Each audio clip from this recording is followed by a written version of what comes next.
I picked up all of these boxes here and here, as well as more importantly, I picked up all of this packing material that I use to stuff in the boxes to make sure the books and CDs and DVDs and whatnot that I sell, loose discs as well, that I sell on Amazon or on eBay in lots, doesn't move around and break and all that kind of stuff. So I picked all these up for free in dumpsters, recycling dumpsters, not in gross, icky, normal dumpsters that have actual trash and stink really bad. But recycling dumpsters, which for the most part are pretty clean here in Southern California, at least where I am. This is where I put all of my packing material as I come across it.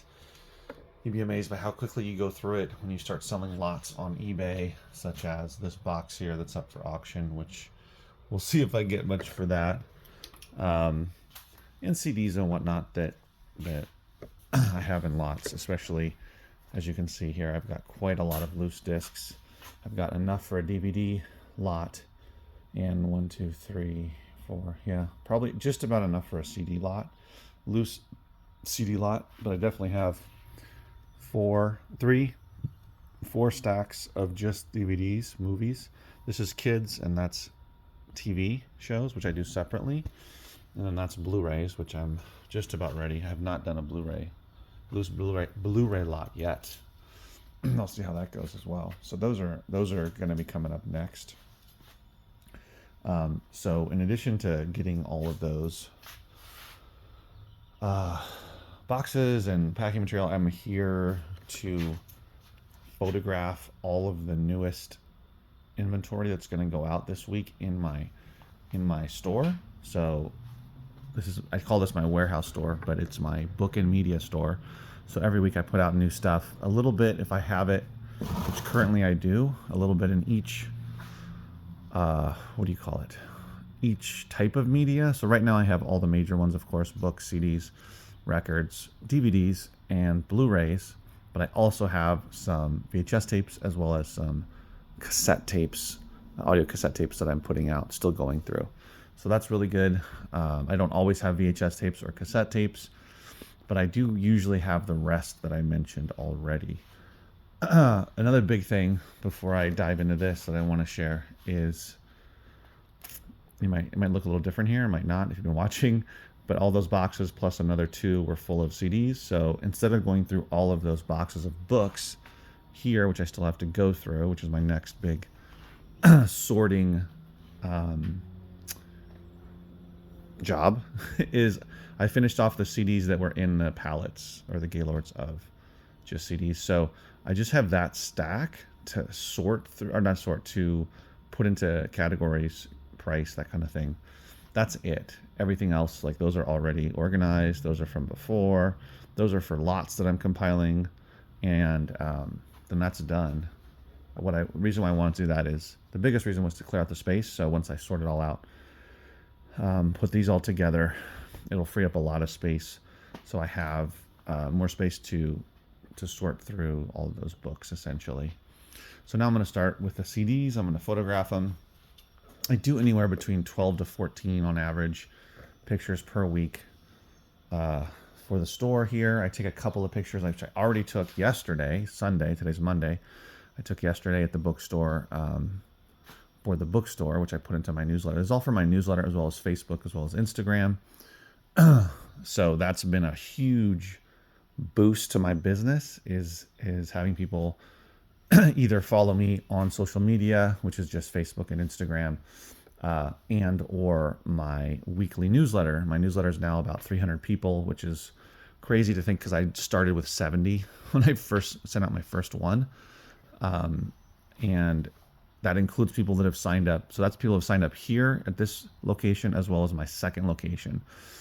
So that's awesome. Plus I have a good amount between the two social media. So a lot of people end up seeing this, which is really good. The newsletter is the best, though, because it goes right to people's inboxes. So they can look at it on their phone, computer, whatever. And it has a very high open rate, extremely high, because people signed up here in person and they came into my store. So it's a very high percentage. It's not like typical, which might be less than 5%, 10% if you're doing awesome. It's much more than that, and it helps to let people know if there's something new that they really want, so they can come in and get it, that type of thing. So that's what I'm going to be doing today. Boom, here it is. So here's everything that I just photographed for this week.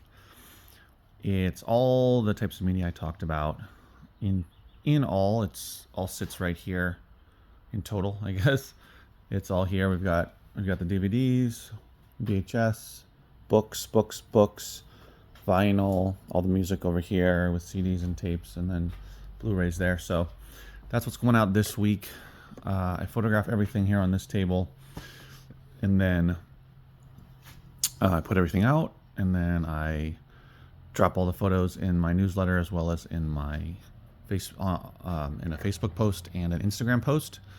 I use Square for marketing, it's called, but it's essentially a newsletter that I use where I collect emails, and then they go into the list, the newsletter list. And so when I send it out, it automatically goes to everybody that's signed up. I can just drop the photos in there, into the newsletter, etc., and then into the posts, and I schedule out the posts for the week. So I try to make things a little smoother, a little simpler, to do it all at once. Today so after I finish this video, I'm gonna put out the majority of these items. I might end up putting out all the CDs as well. The CDs are the last ones that I put out because of the Gaylords are in the way. So we'll see where I am with time and whatnot. But it usually takes me, for all of this, if I were to include the CDs, it would take me at least an hour, maybe a little bit more.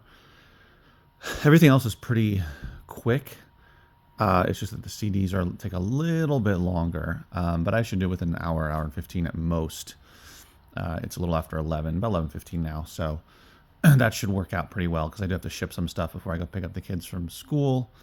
Yeah, so that's where I am with all of this. And then also wanted to mention, while I was doing this, taking photographs, I did sell something, and I luckily had it here. Hogan's Heroes Complete Series. It's sealed. I think I have $39.99 on there, but I think I sold it for $31.99. It was over $30, but that was something that was a local buy back in November of last year. So that took about 4 months-ish. No, 4.5 months, something like that, to sell. So that was nice. Also, a little update on, as you can see, on all the romance novel lots that I've listed. So there's a bunch there. There's one big lot there. There's some sprinkled throughout here and there. Down here in that box, there's a bunch. In this box here, it's got all of them, a bunch of them. So I've sold 2 so far. I sold one lot that was only 3 books, was the first one I sold. And I sold another one, which was Robyn Carr, Robyncarr, 26 books. I think I sold it for $24.99. It was either $24.99 or $21.99, but regardless, those both are at home. I'm going to ship those when I get home, finishing here. So those are the 2 that have sold so far. I added more to this book lot locally, from $250 to $290 now. Still not much interest. I might end up pulling it and then relisting it. Sometimes that makes a difference when you get fresh eyes on it. And there's another option that I could pursue. There's a bookstore. There's only 2 used bookstores other than mine that I'm aware of in my area, within at least a 5-mile radius. Maybe, yeah, that's with at least a 5-mile radius. And I know they sell a lot of romance novels. I've only been in there once or twice, and it's been years. They don't pay for books, but they do offer credit. And I don't know if there's anything in there I would want, but I'd be willing to at least just give it to them if there was nothing in there that I wanted from their store. I'll probably end up just relisting it again and seeing if it moves. It's only $45 I think I have it for. There's 290 books, and still haven't been able to sell it. Kids books locally do really well, especially if you have a bunch of them. If you've got like 5 or 6 boxes of kids books, whether it's chapter books, board books, which are for the younger kids that are, going to chew on them, and then like 3 and under, and then chapter books for older kids. that are already advanced readers. It doesn't matter. Even if it's a mixture, you put those together, you get at least, I would say, 5 or 6 boxes. You can easily get $50 for that and maybe more. If you get 10 boxes together, you might be able to get $70. You can get some, you can move them really quick. I usually sell them within about a day and I get a lot of interest. So keep that in mind if you're coming across a lot of kids' books. You can put them up, sell them locally for cash, and then there you go. You have money. You can buy more inventory, whatever, but you can move those pretty quickly. There's a lot of parents that are always looking for kids' books, always. So that's a great way to move it.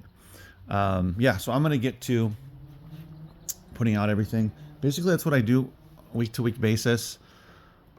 Here in this store, because I've been open for a while, it's actually 4.5 years now that I've had the store. I've had about 2.5 years open every week. Because I've been open this long, I've built a following. This past week last 2 weeks actually were a little slower because this is the first week back for where we live for our city coming out of spring break. So 2 more months of school here. And when it's spring break, a lot of people leave town. But nonetheless, I still had a decent week this past week. But things should get back to normal starting this week. So it does take time. This is all to say that my second location is slow in general, but it's only been open 3 months and a week. And it's going to take, I would say it's going to take at least a full year, if not more, to really build a steady flow of customers. It took a couple of years, and this is even a harder location because it is technically a warehouse space and it's a commercial warehouse building. So that's not for retail. So people are not driving past here looking to buy stuff. It's them driving by, seeing my sign, coming in, liking it, and then either signing up for the newsletter, following me on social media, or just coming back because they like what I have here. And it's a high percentage of people when they come in that do like it. So that's great. So my location has been a hindrance in terms of how long it's taken to find enough people. You just got to find the right customers. And that's what we're working on with the other one. So anyway, long story short, I don't put out as much as I do here in the second store. I started putting a little too much, and now I've kind of pulled it back a little bit, and I'm not putting out as much just because we're not selling as much. So I don't want to be constantly putting new stuff out if it's not selling. So it's a little bit less that I'm putting about like 40 books or so per week now versus 60 or 70 when I was first month. So yeah, so we'll just keep doing that. And here it's increased, right? Because I have people that like all different types of media. So I try to put out a little bit in each category. And of course, like always, things don't always sell the first week, but that's fine. Even if it takes a couple weeks, couple months, eventually most of the items do sell. All right, guys, thanks for watching. I'll see you next video. Take care.